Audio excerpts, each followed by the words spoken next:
Good evening. Tony is off tonight. Postal workers say they're in an impossible situation right now, wanting to refuse to handle a controversial mail-out, but facing disciplinary action if they do. It's a pamphlet produced by a religious group in Ontario and destined for hundreds of homes in East Vancouver. The posties describe it as hate mail against homosexuality and something that the post office has no business distributing. Our top story tonight, a Global News exclusive, is from Rumina Daya.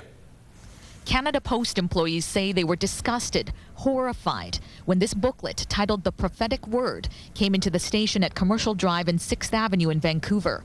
The topic? The plague of this 21st century, the consequences of the sin of homosexuality, AIDS. Normally I don't always read everything I get, but that jumped out at me and I found it disturbing. I looked at it closer and I thought, we shouldn't be delivering this stuff. This is almost, or is, hate mail.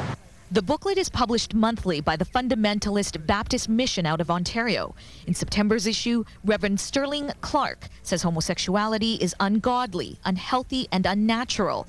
The Reverend appears upset, saying taxpayers are paying the costs for AIDS victims. He also states, quote, homosexuals are not nation builders and thereby contribute to the death of a nation. I was absolutely shocked that we could be forced to deliver this.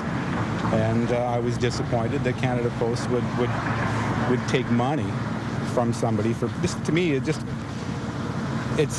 hate mail, and that we should have the right to refuse to deliver hate mail under the Charter of Rights and Freedoms. Worried about their jobs, gay and lesbian letter carriers were too scared to go on camera. But one did tell us that he's disgusted. He's working for a company that's making money off of distributing this material.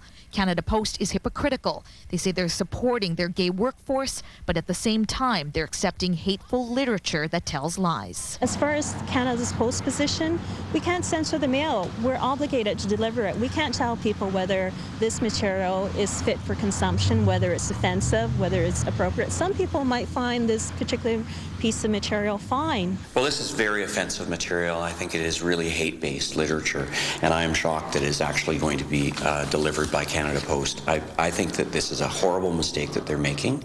Canada Post says the booklets will go out to about 200 homes in East Vancouver tomorrow. If letter carriers refuse to deliver the material, the union says they could be suspended without pay. Discipline, the union says it will fight.